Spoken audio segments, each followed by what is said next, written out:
सर्व मंगल मांगल्ये शिवे सर्वार्थ साधिके शरण्ये त्र्यंबके गौरी नारायणी नमोस्तुते। नमस्कार सर्वांना आज असणाऱ्या नरक चतुर्दशीच्या खूप साऱ्या शुभेच्छा। भक्तांनो, बघाच 20 ऑक्टोबर 2025 वार सोमवार। आपल्या सगळ्यांनाच माहिती आहे की आज दिवाळीतील सर्वात महत्त्वाची आणि अत्यंत मोठी तिथी, कारण आज आहे नरक चतुर्दशी। बघा, नरक चतुर्दशी पासून खऱ्या दिवाळीची सुरुवात होते, त्यामुळे या तिथीला छोटी दिवाळी असेही म्हटले जाते। अश्विन शुक्ल चतुर्दशीला भगवान श्रीकृष्णांनी नरकासुर नावाच्या राक्षसाचा वध केला होता, त्याचा नाश केला होता। आणि खरं तर म्हणूनच या चतुर्थीला नरक चतुर्दशी असे म्हटले जाते। आज या व्हिडिओमध्ये मी तुम्हाला याच नरक चतुर्दशीला करावायचा एक अत्यंत प्रभावी उपाय सांगणार आहे, कारण हा दिवस नकारात्मकता दूर करण्यासाठी, निगेटिव्हिटी घरातून बाहेर काढण्यासाठी, काही बाधा आपल्या घरात वास करत असतील, काही शत्रुबाधा किंवा नजरबाधा आपल्याला लागत असेल, घरात पैसा टिकत नसेल, सतत घरात आजारपण येत असेल, घरामध्ये सतत कसली तरी तुम्हाला भीती वाटत असेल, कुणाची ना कुणाची सतत तुम्हाला नजर लागत असेल, घरामध्ये काहीतरी वास्तुदोष आहे, पितृदोष आहे किंवा इतर कुठलाही दोष असेल, तर या सगळ्या दोषांचा नाश करण्यासाठी, नकारात्मकता संपवण्यासाठी बघा नरक चतुर्दशी तिथी ही सर्वात प्रभावी तिथी मानली जाते। आणि आज या व्हिडिओमध्ये मी तुम्हाला याच तिथीला करावायचा एक सर्वात प्रभावी उपाय सांगणार आहे। आज संध्याकाळी म्हणजे 6च्या पुढे रात्री 12च्या आत कुठल्याही वेळात तुम्हाला तुमच्या घरात कापूर जाळायचा आहे आणि कापूर सोबत या काही वस्तू जाळायच्या आहेत। जर या वस्तूंचा धूर आज तुम्ही तुमच्या घरात केला किंवा या काही वस्तू जर आज तुम्ही तुमच्या घरामध्ये जाळल्या, तर त्या वस्तूंसोबत तुमच्या घरात असणारी प्रत्येक नकारात्मक शक्ती, निगेटिव्हिटी, बाधा, जे काही वाईट किंवा जे काही तुमच्या घरात नकारात्मक आहे ते सगळं घराच्या बाहेर जाईल। आणि आज नरक चतुर्दशीला आपल्या घरातून वाईट, पीडित सगळं काही घराच्या बाहेर केलं तर लक्षात ठेवा, उद्या लक्ष्मी पूजन पासून घरात अखंड लक्ष्मीची प्राप्ती होईल। बऱ्याच वेळा काय होतं, आपण खूप पूजा करतो, आराधना करतो, व्रत करतो, दिवसभर उपवास करतो, पण तरीही आपल्याला त्याचं फळ मिळत नाही। मग आपण विचार करतो असं का?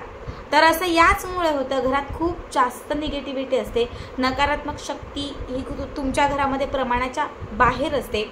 बऱ्याच वेळा आपलं घर पूर्ण बाधित पीडित असतं, त्यामुळे तुम्ही कितीही उपाय केले, उपासना केल्या किंवा लक्ष्मीला प्रसन्न करणाऱ्या कितीही सेवा केल्या, तर त्या सेवा फळीच जात नाही, कारण लक्ष्मी उंबरठ्यावर येते, पण तिथून आपल्या घरात असणारी निगेटिव्हिटी बघून घराच्या बाहेर जाते। आता उद्या लक्ष्मी पूजन आहे, आपण सगळेच लोक लक्ष्मीची सेवा करणार आहोत। मग लक्ष्मी पूजनाच्या आधी आपल्याला आपल्या घरातील नकारात्मकता दूर करायची आहे।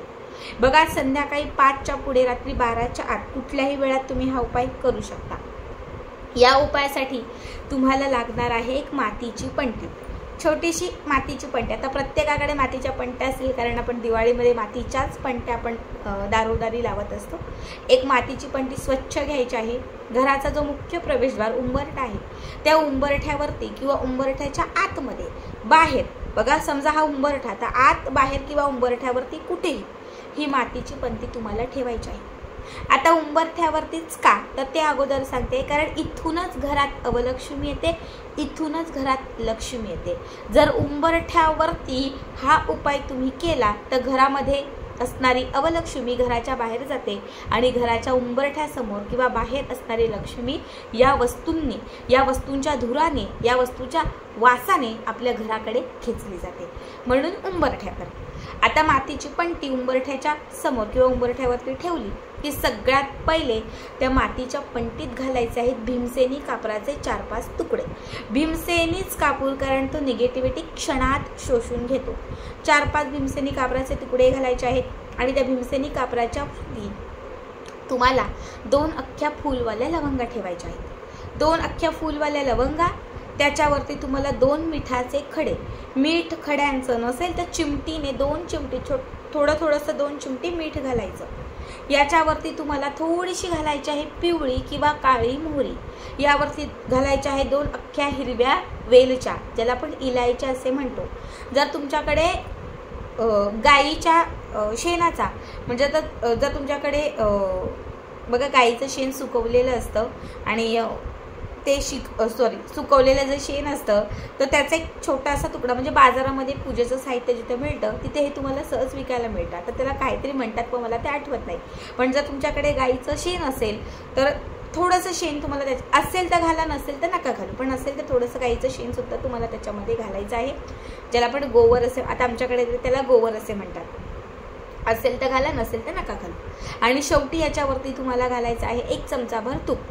गाईचं तूप असेल, म्हशीचं असेल, कुठलंही चालेल. घरात जे कुठलं तूप असेल, आता दिवाळीत सणासुदीत आपण थोडं तरी तूप घरात आणलं असेलच तर 1 किंवा अर्धा चमचाभर तूप तुम्हाला त्याच्यावरती घालायचं आहे. तूप घातलं, सगळं साहित्य व्यवस्थित घालून झालं, शेवटी तूप घालून झालं की त्याच्यानंतर तुम्हाला कापूर म्हणजे 1 ते 2 कापराच्या वड्या अजून त्या तुपाच्या वरती ठेवायच्या आहेत आणि आता हा कापूर पेटवायचा आहे. जसं कापूर पेटेल तसं त्यामध्ये घातलेल्या वस्तू पेटतील, प्रज्वलित होतील, त्यातून एक सुगंध धूर तुमच्या घरात तयार होईल. जशा या वस्तू पेटायला लागतील तसं त्यामध्ये तुम्हाला 7 तमालपत्रा सोडायच्या आहेत. तेजपत्ता, ज्याला आपण तमालपत्र किंवा तेजपत्ता म्हणतो, ह्या 7 तमालपत्रा किंवा 7 तेजपत्ता तुम्हाला त्याच्यात सोडायच्या आहेत. ह्या तमालपत्रा सोडत असताना प्रत्येक तमालपत्राच्या वरती तुम्हाला तुमच्या आयुष्यात जे काही हवं आहे, समजा मला यश हवं आहे ते यश लिहिणार, समजा मला पैसा हवा आहे पैसा किंवा धन लिहिणार, तुम्हाला नोकरी हवी आहे नोकरी, जे तुम्हाला हवं आहे या 2025 मध्ये किंवा या पूर्ण वर्षामध्ये पुढची दिवाळी येईपर्यंत तुम्हाला जे काही हवं आहे ते त्या तमालपत्रावरती लाल रंगाच्या किंवा निळ्या रंगाच्या पेनाने लिहायचं आहे. 7ही तमालपत्रांवरती एकच इच्छा लिहून 7ही तमालपत्र त्या अग्नीत एक एक करत सोडायचे आहे. संपूर्ण तमालपत्र पेटून झाले, संपूर्ण दिव्यात घातलेल्या वस्तू जळून पूर्ण त्याची राख झाली. ही राख थोडीशी थंड करायची, घराच्या बाहेर घेऊन जायची. 1 मग किंवा एखादा पेला, एखादा ग्लास घ्या, त्याच्यामध्ये पाणी घाला आणि त्या पाण्यामध्ये ही राख काढून घ्या. ठीक आहे. आता हे जे काही पाणी तयार होईल ते आपल्या घराच्या समोर आपल्या हाताने शिंपडा. आपल्याच हाताने आपल्या ओटीवर, पायरीवर किंवा जो काही समोरचा भाग असेल तिथे हे तीर्थस्वरूप शिंपडा. बघा, हा उपाय जर तुम्ही आज नरक चतुर्दशीला केला तर तुमच्या इच्छा पण पूर्ण होतील, निगेटिव्हिटी पण संपेल, तुम्हाला जे हवं ते सुद्धा मिळेल, लक्ष्मीसुद्धा प्रसन्न होईल आणि घरात असणारी अवलक्ष्मी घराच्या बाहेर सुद्धा जाईल. घरात खूप क्लेश कलह असतील ते कुठेतरी कमी होतील, घरात शांती येईल.